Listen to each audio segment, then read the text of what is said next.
High, hello, নমস্কার। সবাই কেমন আছেন?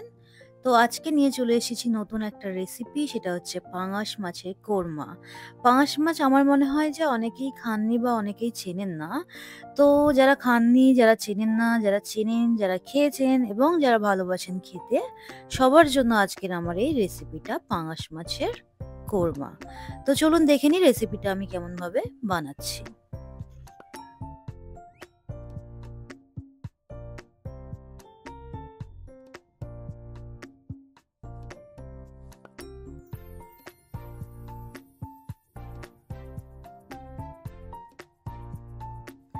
তো সবার ১ম আমি এখানে মাছগুলোকে নিয়ে নিয়েছি। মাছের সাইজটা বেশ বড়ই ছিল। আ দাগাগুলো দেখে আপনারা বুঝতেও পারছেন নিশ্চয়ই। তো এটাকে আমি হলুদ, আ লবণ দিয়ে একটু মিক্স করে রেখে দেবো ভাজার জন্য। তো আমি মাছ আ ফ্রাই করার জন্য আমি একটু আ গুঁড়ো লঙ্কাও ইউজ করে থাকি। তো ওটাকে সাইড করে রেখে দিলাম কিছুক্ষণের জন্য। তারপর আমি আ পেঁয়াজগুলোকে কেটে নেব। পেঁয়াজ, টমেটো, কাঁচা লঙ্কা সবকিছুকে এক, এক করে কেটে নেব। পেঁয়াজগুলোকে এরকমভাবে কেটে নিলাম।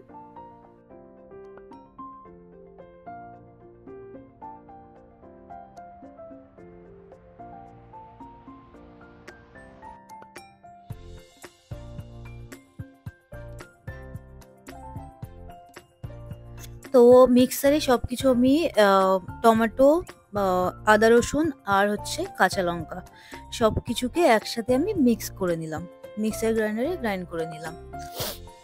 এটা করলে অনেকটা ইজি হয় অ্যান্ড সময়টা অনেক কম লাগে রান্নাতে। তো তারপরে আমি মাছগুলোকে ভেজে নেব।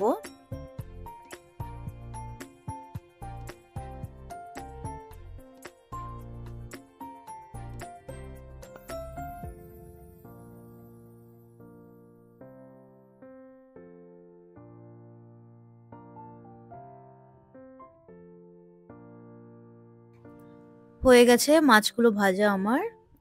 এটাকে আমি তুলে রাখবো, সাইডে প্লেটে তুলে রাখবো। কারণ এই তেলেই আমরা রান্নাটা করব। তো এই তেলের মধ্যে আমি পেঁয়াজটাকে ফ্রাই করে নেব। যেহেতু কোরমা রেসিপিতে ফ্রাইড আ অনিয়ন লাগে, মানে পেঁয়াজটাকে ১ম এ আমরা ফ্রাই করে সাইড করে রেখে দেব। একটু বেশি করে এরকম ফ্রাই করে নেবেন। ডিপ ফ্রাইড করবেন।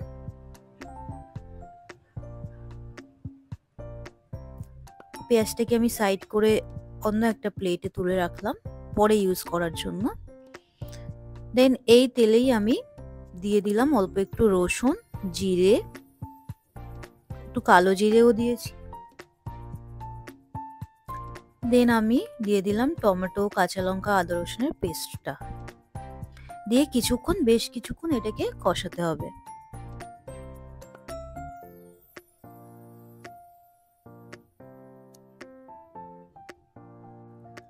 একটু কষানোর পর এর মধ্যে আমি এক, এক করে সব রকমের মসলা দিয়ে দেব।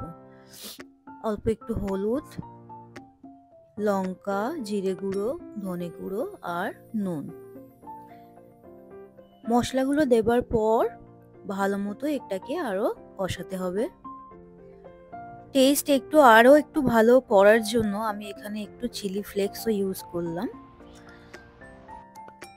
তারপর একটা বাটিতে আমি টক দই ফেটিয়ে রেখেছিলাম। এটাকে ভালোমতো ফেটিয়ে রাখতে হবে।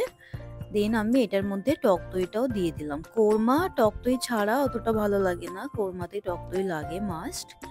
তো এরকম ফেটিয়ে আলাদা করে তারপরে টক দইটা আমি দিয়ে দিয়েছিলাম। দেন বেশ কিছুক্ষণ কষানোর পর তার মধ্যে আমি দিয়ে দিয়েছিলাম আমার ওই ভাজা পেঁয়াজ কুচিগুলো।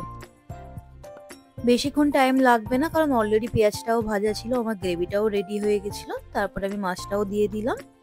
দিয়ে এরকম কিছুক্ষণ একটু কষিয়ে নেব। অল্প সামান্য একটু জল দিয়ে দেব। দিয়ে বেশ কিছুক্ষণ ধরে এটাকে কষিয়ে নেব ড্রাই। আপনারা যেমন খাবেন, যদি ড্রাই খেতে চান বেশিক্ষণ ধরে কষিয়ে নেবেন। আদারওয়াইজ আপনারা যদি একটু ঝোল খেতে চান তাহলে একটু ঝোলও রাখতে পারেন। এটা আপনাদের চয়েসের উপর ডিপেন্ড করছে। তো রান্নাটা আমার কমপ্লিট। আপনারা বাড়িতে অবশ্যই ট্রাই করবেন রান্নাটা।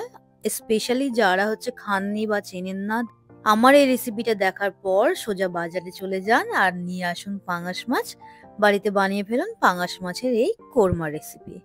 তো আজকে আমার দুপুরের খাবার ছিল ভাত, পাঙাশ মাছের কোরমা, ডাল ছিল একটু আর ছিল ফুলকপি, আলু, গাজরের একটা সবজি। তো রান্নাটা তো আমার কমপ্লিট। এবার খেয়ে দেখতে হবে কেমন হয়েছে। যদিও আমার রান্না খেতে আমার নিজের খুব ভালো লাগে।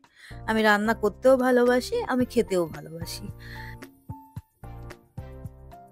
তো আমার তো খুবই ভালো লেগেছে রান্নাটা। ভাতের সাথে খুব ভালো আমার খেতে লেগেছে। খুব টেস্ট হয়েছিল। আপনারা অবশ্যই ট্রাই করবেন।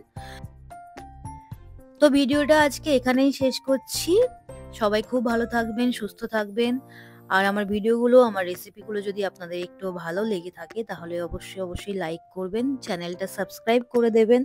আর যদি খুব ভালো লেগে থাকে তাহলে অবশ্যই শেয়ার করে দেবেন। তো আমার ভিডিওগুলো দেখার জন্য আপনাদের সবাইকে অনেক ধন্যবাদ। Thank you so much.